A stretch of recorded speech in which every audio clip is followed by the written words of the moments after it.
पूर्वी फक्त बाळासाहेब ठाकरे किंवा राज ठाकरे किंवा उद्धव ठाकरे अशा शेलक्या शब्दाचा वापर करायचे, पण अलीकडे मात्र शेलके शब्द म्हणजे फार विचित्र त्याची व्याख्या झालेली आहे आणि ते महाराष्ट्र संस्कृतीला शोभणारं नाही. गोपीचंद पडळकर यांची स्टाईल झालेली आहे पूर्वीपासून की आक्रमक बोलण्याची, आणि ज्या आक्रमक बोलण्याला एक दिशा ही भाजपच्या नेतृत्वानं दिली. म्हणजे खास करून देवेंद्र फडणवीसांनी.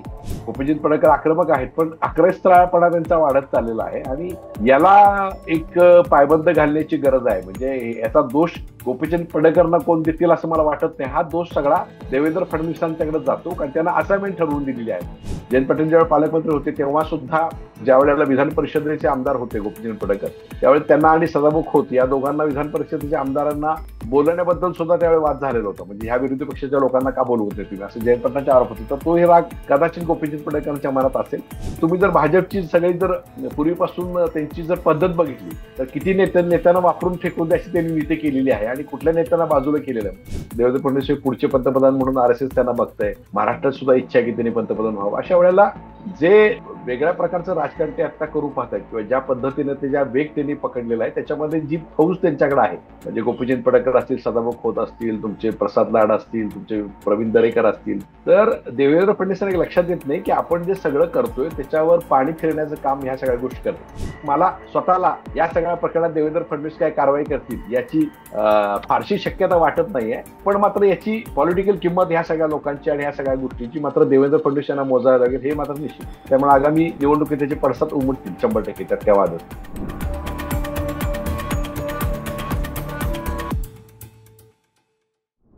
नमस्कार, द पॉलिटिक्स मध्ये तुम्हा सगळ्यांचं पुन्हा एकदा स्वागत आहे.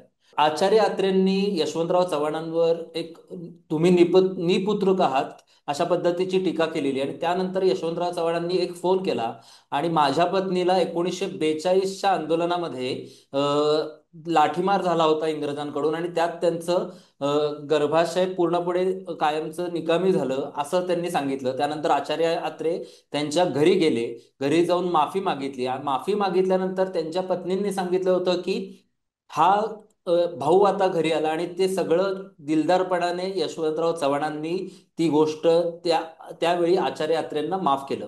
ही होती महाराष्ट्राची संस्कृती. आणि आज गोपीचंद पडळकर यांनी जयंत पाटलांच्या बद्दल आणि त्यांच्या वडिलांच्या बद्दल, आईंच्या बद्दल जे वक्तव्य केलं त्यातून दिसणारी ही महाराष्ट्राची संस्कृती. या संदर्भात सांगलीचं राजकारण जवळून पाहणारे हनुमंत मोहिते सर आपल्या सोबत आहेत. सर, आजची राजकीय संस्कृती कुठं चालली आहे? निश्चित आहे की प्रथमेश आपण चर्चा करतो की राजकीय संस्कृती, महाराष्ट्राला खूप मोठी परंपरा आहे राजकीय संस्कृतीची. यशवंतराव चव्हाणांची, वसंतदादा पाटील, वसंतराव नाईक, त्यानंतर विलासराव देशमुख असतील, गोपीनाथ मुंडे असतील, या सगळ्यांची एक फार मोठी परंपरा आहे. आणि सांगली जिल्ह्याला पण फार मोठी परंपरा आहे. म्हणजे यशवंतराव चव्हाणांचं आजोळ सांगलीचं आहे, त्यानंतर वसंतदादा पाटलांचा आहे, त्यानंतर विस पागेंचा हा जिल्हा आहे, त्यानंतर अण्णा डांगे असतील, संभाजी पवार असतील, त्यानंतर शिवाजीराव देशमुख असतील, त्यानंतर प्राचार्य शरद पाटील असतील, तर असे अनेक नाम होतं, अनिल बाबर असतील, आणि मग अलीकडच्या काळामध्ये RR पाटील, जयंत पाटील, पठाराव कदम असतील. तर या सगळ्या लोकांचा जो विषय आहे तर तो इतके चांगली परंपरा सांगलीची राहिलेली आहे. पण अलीकडच्या काळांमध्ये मात्र ही राजकीय संस्कृती थोडी बिघडलेली दिसते आणि त्याच्यामध्ये काही लोक हे आग्रही दिसत आहेत, म्हणजे त्याचे अग्रगण्य दिसत आहेत त्याच्यामध्ये. तर गोपीचंद पडळकर हे त्यातलंच एक नाव आहे. म्हणजे सांगली जिल्ह्यातले गोपीचंद पडळकर आहेत ते मूळचे झरेवाडी आटपाडीचे आहेत, पडळकरवाडीचे, आणि त्यानंतर मग ते जतला आता निवडून आलेले आहेत. तर ते सुद्धा अतिशय म्हणजे विस्थापित नेतृत्व असं म्हणावं लागेल. आणि मग ते ज्या पद्धतीने राजकारण करतात ते आपल्या सगळ्या महाराष्ट्राला माहिती आहे. पण अलीकडच्या काळांमध्ये जी म्हणजे पूर्वी फक्त बाळासाहेब ठाकरे किंवा राज ठाकरे किंवा उद्धव ठाकरे अशा शेलक्या शब्दाचा वापर करायचे, पण अलीकडे मात्र शेलके शब्द म्हणजे फार विचित्र त्याची व्याख्या झालेली आहे आणि ते महाराष्ट्र संस्कृतीला शोभणारं नाही. म्हणजे तुम्ही आता जे उदाहरण दिलं यशवंतराव चव्हाणाचं प्रख्यात्रेचं, तर प्रख्यात्रे सुद्धा खूप बोलायचे, पण त्यानंतर त्यांची भाषा सौम्य असायची, ते प्रत्यक्षात नेत्यांशी बोलायचे, त्यांच्या घरी जायचे. पण अलीकडच्या मात्र राजकारणामध्ये ED CBI त्याचा वापर करणं, राजकारण्यांना सगळं संपवणं, त्यांच्या घरातल्या म्हणजे मुली बापडींना सुद्धा EDच्या केसेसमध्ये गुंतवणं, या सगळ्या गोष्टी सुरू आहेत आणि ही पातळी दिवसेंदिवस खाली जाते. आणि त्याचंच एक टोक आपल्याला या सगळ्या रूपात दिसतंय की राजकीय वैर एका बाजूला, राजकीय टीका एका बाजूला, प्रश्नांवर बोलणं, धोरणांवर बोलणं, त्यांच्या राजकीय विधानावर, त्यांच्या राजकीय कृतींवर बोलण्याऐवजी त्यांचे व्यक्तिगत हल्ले करणं आणि अतिशय खालच्या पातळीवर टीका करणं, अशा प्रकारचा महाराष्ट्र आता सध्या होतोय. आणि याच्यामध्ये ह्या सगळ्या बोलण्याला मग सत्ताधारी बाजू असेल, विरोधक बाजू असेल आणि बाकीचे लोक असेल, यांच्याकडून काही लोकांच्याकडून खतपाणी घातलं जात आहे. आणि अशा प्रकारची फौज पदरी बाळगण्याची सध्या एक राजकारण्यांना आणि किंवा पक्षांना सवय लागली. आणि मग तुझी फौज मोठी का माझी फौज मोठी, आणि मग तुझ्या फौजेत किती तोफा आणि माझ्या फौजेत किती तोफा, अशा प्रकारचा हा विषय सध्या दिसतोय प्रथमेश.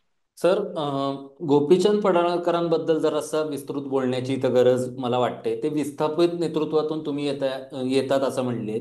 पण हा. विस्थापित नेतृत्वातून येणं हा एक भाग आहे, प्रस्थापितांबद्दल आक्रोश असणं हा एक भाग आहे. पण या पलीकडे जाऊन पूर्णपणे राजकारण करताना समोरच्याच्या म्हणजे एक वेगळी भाषा वापरणं, त्या भाषेचा टोन बऱ्याच वेळा त्यांच्या पक्षश्रेष्ठींकडून त्यांना सांगितलं गेलं असं त्यांच्याच भाषणांमध्ये बोलले गेलेत. अगदी शरद पवार असतील, जयंत पाटील असतील, यांच्यावर एवढं टार्गेट करणं भाषेच्या दृष्टिकोनातून तुम्ही या सगळ्याकडे सांगलीच्या राजकारणाची पार्श्वभूमी बघता, कशा पद्धतीने बघतात? अगदी अण्णासाहेब डांगे पण तसं बघितलं तर वेगळ्या जाती प्रवाहातून येत होते, पण आजपर्यंत त्यांनी अशा पद्धतीनं कधी भाषा वापरलेली दिसत नाही आहे. तर हा हिंसक भाषेचा जो टोन आहे याच्याकडे तुम्ही कसं बघता? नाही, गोपीचंद पडळकरांच्या राजकारणाची स्टाईल पूर्वीपासून तशी राहिलेली आहे. पण एक गोष्ट अशी आहे की आपण ज्या वेळेला काही नेत्यांना, छोटा नेता असतो किंवा छोट्या पक्षात काम करत असतो किंवा एखाद्या गोष्टीचं आपण म्हणजे कुठलंही वैधानिक पद आपल्याकडे नसतं, त्यावेळेला आपण अशा प्रकारची भाषा किंवा म्हणजे ज्या पद्धतीने राजकीय नेते स्टेजवर येण्याच्या अगोदर जी काही लोक बोलतात, तर ही भाषा तुम्ही एकदा राजकारणी प्रस्थापित झाल्यानंतर किंवा आमदार झाल्यानंतर अशा प्रकारची भाषा वापरणं हे संयुक्तिक नाही. की हलक्या शब्दात तुम्ही टोमणे मारणं काही गोष्टी ठीक आहेत, पण प्रत्यक्षात मात्र अशा प्रकारची हिंसक भाषा करणं हे मात्र शोभत नाही. पण गोपीचंद पडळकर यांची स्टाईल राहिलेली आहे पूर्वीपासून की आक्रमक बोलण्याची. आणि ज्या आक्रमक बोलण्याला एक दिशा ही भाजपच्या नेतृत्वानं दिली, म्हणजे खास करून देवेंद्र फडणवीसांनी. तर फडणवीसांनी माझ्या मते काही असाइनमेंट किंवा टार्गेट देतो त्या पद्धतीने काही लोकांना काम दिलेलं होतं. त्या पद्धतीनं गोपीचंद पडळकर हे सातत्याने, आपल्याला माहिती आहे की शरद पवारांना टार्गेट घेऊन काम करत होते, त्यानंतर अजित पवारांचा टार्गेट करत होते सुरुवातीच्या काळात, म्हणजे ज्यावेळी अजित पवार हे तुमच्या महायुती बरोबर नव्हते तेव्हा. आणि त्यानंतर मग एका बाजूला नितेश राणे, नारायण राणे हे उद्धव ठाकरेंना टार्गेट करत होते. तर अशा प्रकारचे टार्गेटेड असाइनमेंट या काही लोकांना दिलेल्या होत्या. म्हणजे मग त्यानंतर तुमचे सदाभाऊ खोत आहेत हे तुम्हाला राजू शेट्टी आणि बाकीच्या नेत्यांना टार्गेट करत होते. तर अशा प्रकारची एक मोठी फौज त्यांनी तयार केलेली आहे. म्हणजे उदाहरणार्थ तुम्ही जर चित्रा वाघ बघितलं तर चित्रा वाघ ओ मोठ्या ताई म्हणून कायम सुप्रियाताईंवर टीका करत असतात. तर अशी एक वेगळ्या प्रकारची फौज आहे, त्यांना असाइनमेंट दिलेले आहे. तर तशा प्रकारचं असाइनमेंट हे गोपीचंद पडळकर करत असतात. पण एक गोष्ट आहे की असाइनमेंट करताना आपण पेपर किती लिहायचा किंवा पेपर फाडून जाईल अशी परिस्थिती करायची का, हा सगळा प्रश्न आहे. म्हणजे आपण समजा एखाद्या माणसाला सांगितलं असतं की त्याला फक्त दम देऊन ये, तर त्याचा खून करून घेऊन असं जर तुम्ही समजत असाल तर मग तो प्रॉब्लेम होईल. आणि तोच प्रॉब्लेम आता गोपीचंद पडळकर आणि देवेंद्र फडणवीस यांच्या पद्धतीमध्ये झालेला आहे. पद्धत त्यांची म्हणजे गोपीचंद पडळकर आक्रमक आहेत, पण अक्रस्त्राळपणा त्यांचा वाढत चाललेला आहे. आणि याला एक पायबंद घालण्याची गरज आहे. म्हणजे याचा दोष गोपीचंद पडळकरांना कोण देतील असं मला वाटत नाही. हा दोष सगळा देवेंद्र फडणवीसांच्याकडे जातो, कारण त्यांना असाइनमेंट ठरवून दिलेली आहे. म्हणजे तुम्हाला आठवत असेल की ज्या वेळेला ते बारामतीमध्ये अजित पवारांच्या विरोधात उभे होते, त्यावेळेला अजित पवारांना ते वेगवेगळ्या प्रकारच्या शलक्या भाषेत बोलत होते. नंतर सुद्धा ते ज्या वेळेला सरकारमध्ये आले त्या सुरुवातीलाच ते लबाड लांडग्याचं पिल्लोय वगैरे असं बोललेले होते. तर खूप वादग्रस्त विधानं त्यांनी केलेली आहेत. तर जोपर्यंत, आणि मध्यंतरी आपल्याला माहिती आहे की मारामारी पण झालेली होती विधानसभेमध्ये, विधानसभेच्या आवारामध्ये जे काही जितेंद्र आव्हाडांच्या कार्यकर्त्यांना मारामारीचा प्रकार झाला होता, त्याच्यामध्ये गोपीचंद पडळकरांचे कार्यकर्ते होते. आणि विशेष म्हणजे तोच कार्यकर्ता, ज्यानं मारामारी केली तोच कार्यकर्ता चंद्रकांत दादांच्या मांडीला मांडी लावून जिल्ह्यामध्ये जेवायला बसतो, असं पण चित्र सांगली जिल्ह्यानं पाहिलेलं आहे. म्हणजे त्याचे खरं म्हणजे लक्षवेधी, तुम्ही हक्कभंग त्याच्यामध्ये आणलेला होता त्या माणसाविरुद्ध, पण त्याचे हक्कभंग अजून आलेले नाही, त्याला काही शिक्षा झालेली नाही. पोलिसांनी सुद्धा फारशी शिक्षा त्या माणसाला दिलेली नाही. तर ह्या सगळ्या गोष्टी पाहिल्या तर संस्कृतीला निश्चित धक्का बसला असं म्हणता येईल प्रथमेश. तर सोशल मीडियावर सांगलीच्या राजकीय संस्कृतीबद्दल खूप बोललं जातंय सध्या. अगदी 2-1 दिवसांपूर्वी मोहनराव कदम तब्येत बरी नसताना सदाभाऊ खोत त्यांना भेटायला गेले. त्यांचं आणि आधी त्यांच्या विरोधात आंदोलन करणारे, पण आज त्यांची तब्येत ठीक नसताना त्यांना आवर्जून विचारणारे सदाभाऊ खोतांची पोस्ट आपण सगळ्यांनी पाहिली. त्याच्याबद्दल बोललं गेलंय. नेमकी सांगलीची संस्कृती बदलतीये का? आधी राजकीय संस्कृती काय होती, आता काय होतीये, आणि आधीपेक्षा आता जास्त हिंसक वळणाकडे सांगलीची राजकीय संस्कृती जाताना दिसते का? त्यात महाराष्ट्राची जाताना दिसतीये असं भाग वेगळा, पण सांगली स्पेसिफिक नेमकी आधी कशी होती? कारण की एवढे मातब्बर नेते सांगलीतून येतात, तर त्याबद्दल तुम्ही थोडंसं सांगावं. नाही, सांगलीच्या राजकीय संस्कृतीमध्ये हाणामारी, गोळीबार वगैरे असे प्रकार काही नवीन नाही आहेत. म्हणजे ह्या प्रकारची राजकारण आणि ह्या प्रकारची दहशत, वेगळ्या प्रकारचे अशा प्रकारचे अनेक कंगोरे सांगलीच्या राजकारणाला आहेत. पण एक गोष्ट आपली लक्षात ठेवली पाहिजे की कालांतराने या सगळे कंगोरे बाजूला जाऊन समन्वयाचं राजकारण आणि सुसंस्कृत राजकारण आलं. म्हणजे तुमच्या माहितीकरता सांगतो प्रेक्षकांच्या तुमच्या की माजी खासदार संजय काका पाटील असतील किंवा माजी आमदार संभाजी पवार असतील, यांच्यामध्ये अतिशय जोरदार वैर होतं. त्याच्यामध्ये मग तलवार हल्ले, गोळीबार अशा प्रकारची प्रकरणं झालेली होती. तत्कालीन परिस्थितीत संजय पाटलांच्यावर कारवाई करायचे मोठे मोर्चे निघालेले होते. तर त्यांचा संजय पाटील आणि ते संभाजी पवारांचा संघर्ष सांगलीकरांनी पाहिलेला आहे. त्यानंतर संजय पाटील आणि आर आर पाटील यांचा संघर्ष सांगली जिल्ह्यानं पाहिलेला आहे. तिथं सुद्धा अक्षरशः हाणामारी, बऱ्याच वेळा हाणामारी प्रकरण, एकमेकावर हल्ले, दगडफेकीचे प्रकार त्या ठिकाणी झालेले आहेत. मग असेच प्रकार मग काही प्रमाणात भिलवडी, वांगीत किंवा पलुसकडे गाव असतील छोट्या प्रमाणात, त्यानंतर मग वाडव्यामध्ये, काही ठिकाणी शिराळ्यामध्ये, तर असे छोटे मोठे प्रकार झालेले आहेत. म्हणजे हे काय सांगलीकरण नवीन नाही, पण आपण ती संस्कृती बदलून सगळे नेते समन्वयाकडे झालेलं सो आपण पाहिलेलं आहे. म्हणजे एका बाजूला जयंत पाटील आणि शिवाजीराव नाईक यांचा सो उभा दावा होता. म्हणजे वारण्याचा वाघ आणि शिराळ्याचा नाग अशा प्रकारची एक जोरदार संघर्ष त्यांनी पाहिलेला आहे. परत नागराथ नायकवडी तर क्रांती अग्रणी होते. त्यानंतर जी डी बापू लाडवते हे सुद्धा क्रांती अग्रणी होते. तर हे सगळे लोक आक्रमक राजकारण करायची वस्तुस्थिती आहे. पण कालांतरानं आपण पाहिले तर ज्या संजय पाटील आणि संभाजी पवार यांच्यामध्ये तुफान सगळ्या गोष्टी झाल्या, त्या दोघांनीच मिळून जयंत पाटलांच्या बरोबर महाआघाडी स्थापन केली आणि महापालिका निवडणूक लढवलेली आपण पाहिलेलं आहे. ज्या संजय पाटील आणि आर आर पाटलांच्या समर्थकांमध्ये त्यांच्यामध्ये सुद्धा हाणामारी झाली आपण पाहिलं, तर ते सुद्धा एकाच पक्षात नंतर राष्ट्रवादीमध्ये काम केलेलं आपण पाहिलेलं आहे. तर या सगळ्या गोष्टी पुन्हा निवडून जाऊन एका सुसंस्कृत राजकारणामध्ये सांगलीची परंपरा झाली. पण अलीकडच्या काळामध्ये गोपीचंद पडळकर यांचा उदय झाल्यानंतर मात्र या राजकारणाला पुन्हा एकदा नव्यानं सुरुवात झाली. म्हणजे गोपीचंद पडळकर ज्या खानापूर आठवड्यामध्ये येतात तिथं सुद्धा फार वेगळ्या पद्धतीची विधानं करतात ते. म्हणजे तिथल्या जी भाजपचे नेते आहेत अमरसिंग देशमुख, त्यांच्याबद्दल सुद्धा त्यांनी नुकतंच एक वादग्रस्त विधान केलेलं होतं. म्हणजे अक्षरशः शिवीच एका प्रकारची त्यांनी सभेतनं दिलेली होती. नंतरच्या काळात सुद्धा त्यांनी बऱ्याच गोष्टी म्हणजे इथं खासदार विशाल पाटील असतील, माजी खासदार संजय काका पाटील असतील, त्यानंतर तिथले स्थानिक नेते विलासराव जगताप असतील, तर यांच्यावर सुद्धा खूप वेळा टीका केलेली आहे. आणि जयंत पाटलांच्यावर तर तो ते नेहमी बोलत असतात. म्हणजे जयंत पाटील अगदी बिंडो काय म्हणण्यापासून ते सगळ्या गोष्टी बोलत असतात, त्यांच्यावर टीका करत असतात. पण अलीकडच्या काळामध्ये मात्र जी खालच्या लेवलला जाऊन शिवीगाळ किंवा अगदी म्हणजे आता हे त्यांनी आत्ता विषय आपण बोलतो ह्या विषय आत्ता झालाय, पण अशाच प्रकारचं वक्तव्य त्यांनी साधारण एक 15-20 दिवसापूर्वी केलेलं होतं. तेही राजाराम बापूंच्या बद्दल केलेलं होतं.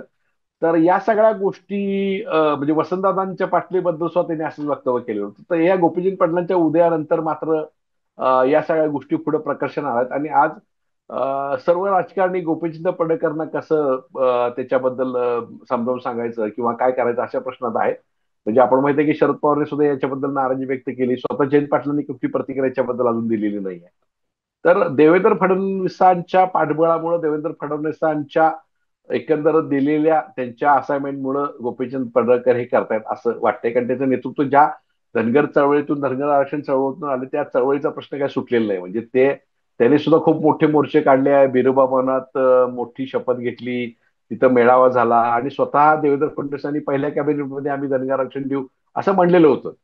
पण ज्या धनगर समाजाला एनटी मधून आरक्षण दिलं ते शरद पवार असतील, ते तुमचे ओबीसीला आरक्षण देणारे शरद पवार असतील, तुमचे राजीव गांधी असतील, तुमचे त्यानंतर अटल बिहारी वाजपेयी असतील, तर ह्या सगळ्यांना बाजूला ठेवून फक्त शिवीगाळ करणं नाही, कुठल्याही गोष्टीची माहिती न घेता बोलणं आणि मग त्याच्यातून संभ्रम तयार करणं, या सगळ्या गोष्टी होत आहेत. तर याच्यामुळे हे राजकारण आता बदलणार आणि वेगळ्या प्रकारच्या वाटेवर जाणार. आणि आगामी जिल्हा परिषद, स्थानिक स्वराज्य संस्था, महानगरपालिका, नगरपालिका निवडणुकीमध्ये या मतभेदाचे पडसाद हे पक्षीय अभिवेशन बाजूला ठेवून होतील असं मला वाटतं प्रथमेश.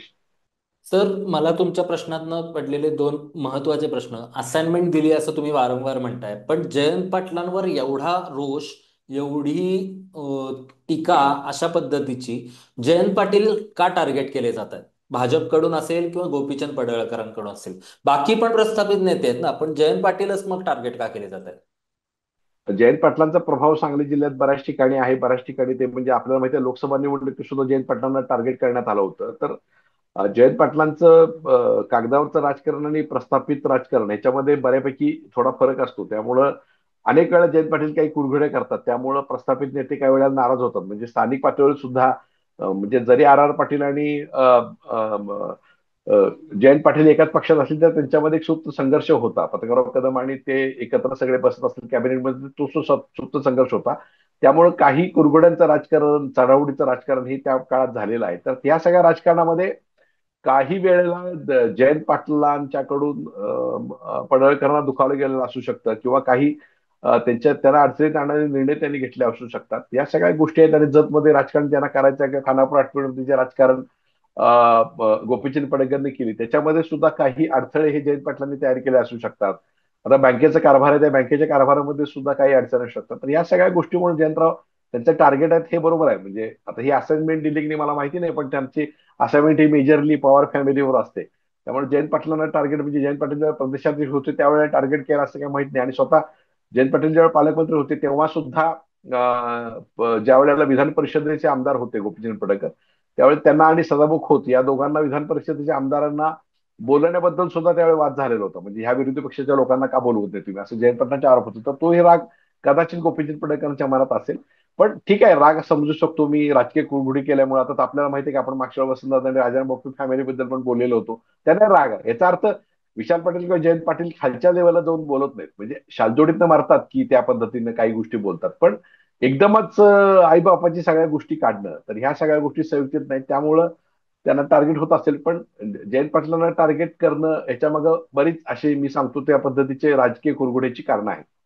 सर, ह्या सगळ्याकडे बघितल्यानंतर जशी प्रजा तसा राजा असं पण म्हटलं जातं. आणि आता त्याच पद्धतीनं हे जेव्हा स्टेटमेंट केलं गेलं तेव्हा समोरून अगदी टाळ्या वाजवल्या गेल्या. दुसरीकडं any publicity is good publicity, bad और गुड पब्लिसिटी, पब्लिसिटी महत्वाची आहे म्हणून केलं जातंय का, सोशल मीडियावर आपण ट्रेंड होतो म्हणून केलं जातंय का, या सगळ्याकडे तुम्ही नेमकं कसं बघता? कारण की सोशल मीडिया हा त्यातला पण आता महत्वाचा भाग आहे. तुम्ही काही बोललात नाहीत तर तुम्ही ट्रेंडिंग मध्ये कसे राहणार, या दृष्टिकोनातून पण बोललं जातंय. कारण नेमकं काय आहे की प्रस्थापित आणि विस्थापित ही लढाई खूप तीव्र होत चालली आहे. आणि मग त्यावेळी ग्रामीण भाषेचा उल्लेख करून अगदी आम्ही त्याचा मुलामा देऊन त्या लढाईत आम्ही उतरलोय अशा पद्धतीचं संघर्ष आहे. नेमकं काय आहे? नाही नाही, प्रस्थापित आणि विस्थापितांच्या लढाईमध्ये एक प्रॉब्लेम नेहमी असतो की विस्थापित जे प्रस्थापितांच्या विरोधात बोलतात ते कालांतराने ते स्वतःच प्रस्थापित होतात. म्हणजे आपल्याला माहिती आहे की गोपीनाथ मुंडे पहिल्यांदा प्रस्थापितांच्या विरोधात बोलत होते. नंतर मग पंकजा मुंडे आल्या, त्यानंतर प्रीतम मुंडे आल्या, धनंजय मुंडे आले.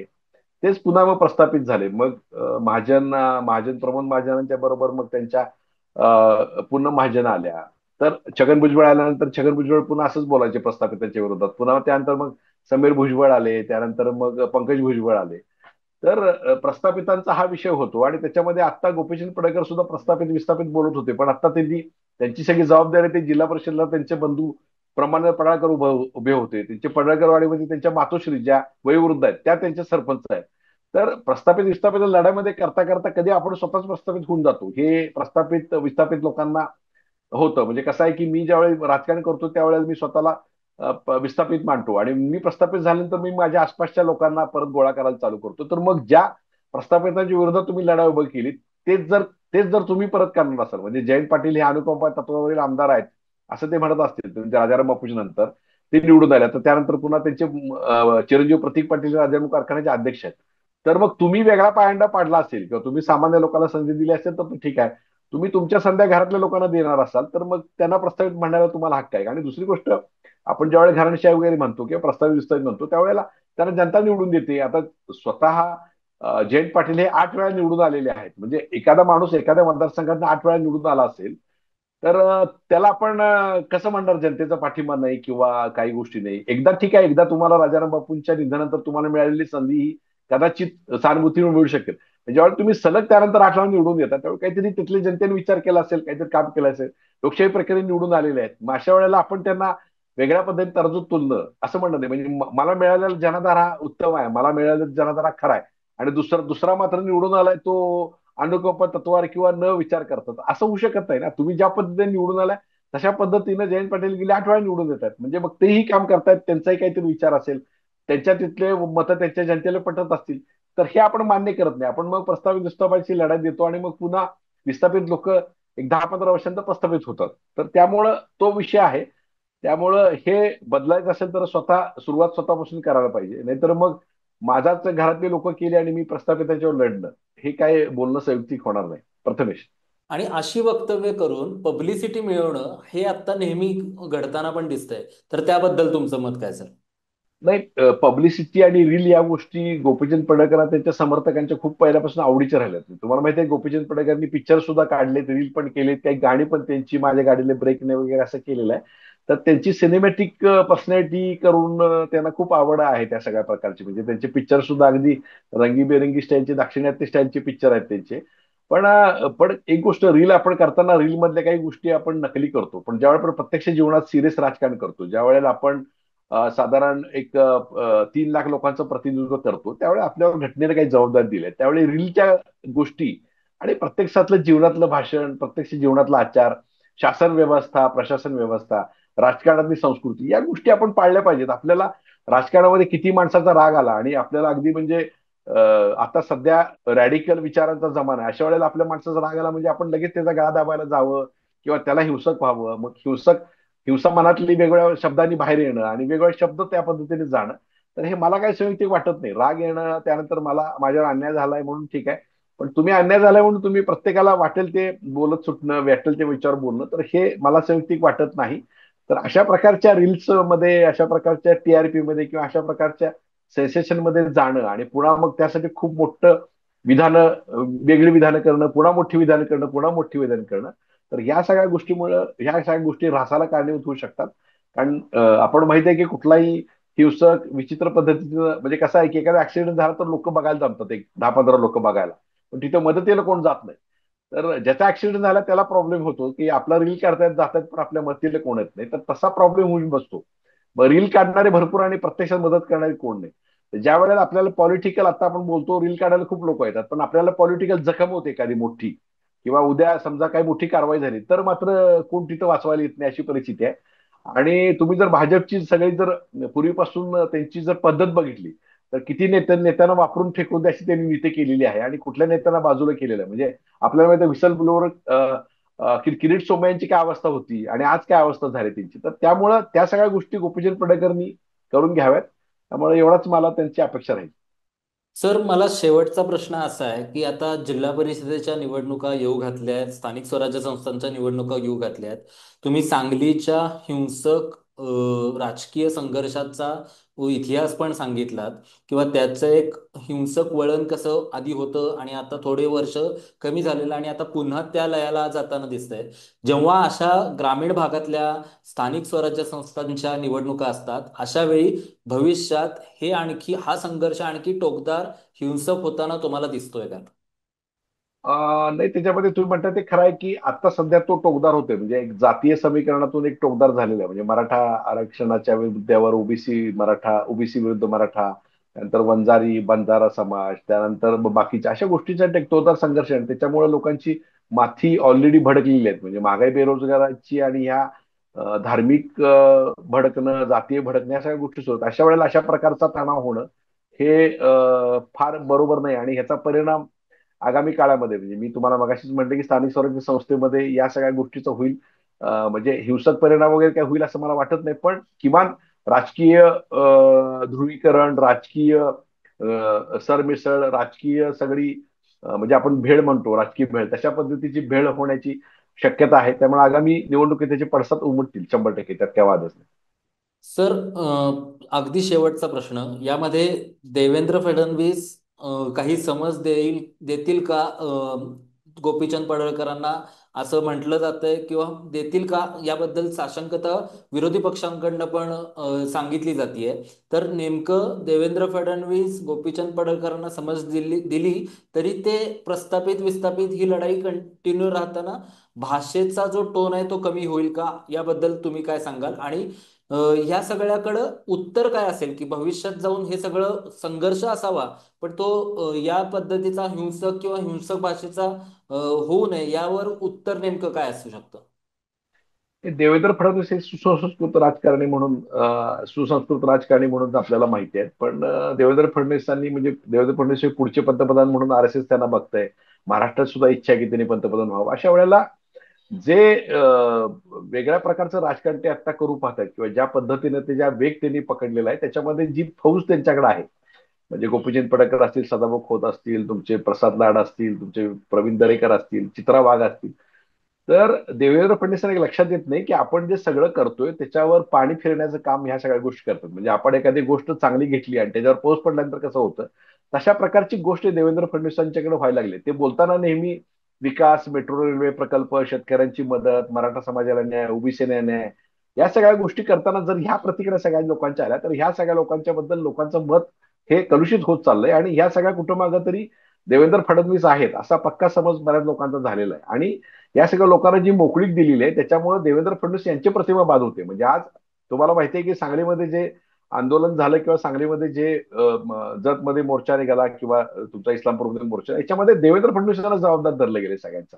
इथं गोपीचंद पडळकरांना जबाबदार कोण धरलेलं नाही बऱ्याच लोकांनी. कारण याचं आहे की तुम्ही सुसंस्कृत राजकारणाचा चेहरा तुम्ही टिकवण्याची जबाबदारी तुम्ही तुमच्या लोकांना हे केलं पाहिजे. जसं आपण मेटकर एखाद्या काहीतरी बोललो तर आपण अजित पवारांना बोलतो की अजित पवारांना सांभाळते ते, किंवा संजय शिरसाटांचं काय झालं किंवा तुमच्या संजय गायकवाडचं काय झालं तर आपण त्याच्यावर एकनाथ शिंदेचं नियंत्रण नाही असं म्हणतो.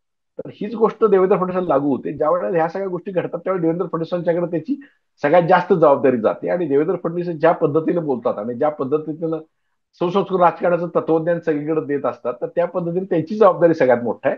पण मला वाटत नाही काय फरक पडेल याच्यावर. का देवेंद्र फडणवीसांना समज द्यायची असेल तर त्यांनी आतापर्यंत 4 वेळा समज अशा प्रकारे दिले. म्हणजे अजित पवारांच्या विरुद्ध स्टेटमेंट केलेलं आहे त्यांनी, शरद पवारांच्यावर महाराष्ट्राचा कोरोना म्हणून केलेलं होतं. बऱ्याच वेळा आता परवा सुद्धा जी मारामारी झाली त्याच्याबद्दल सुद्धा त्यांनी म्हणले आपली प्रतिमा बाद होतीये.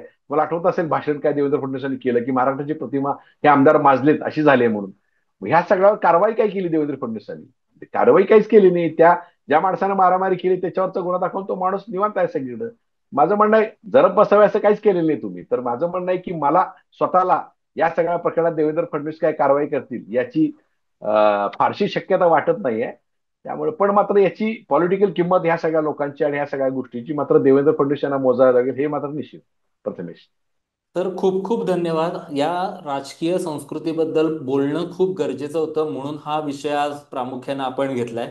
आणि राजकीय संस्कृतीत लयाला जाते हे सगळ्यांना दिसतच आहे, पण त्या पाठीमागची सांगलीची नेमकी पार्श्वभूमी काय होती आणि आता कशा पद्धतीनं प्रस्थापित विस्थापितांचा लढा उभा राहू लागलाय, त्यातला संघर्ष काय याबद्दल तुम्ही विस्तृतपणे सांगितलं, त्याबद्दल खूप खूप धन्यवाद. तुर्तास तरी इथंच थांबू. यामध्ये आणखी काही डेव्हलपमेंट झाली तर तुम्ही नक्कीच आम्हाला वेळ द्याल अशी आशा व्यक्त करतो. तुर्तास तर इथं थांबू. धन्यवाद.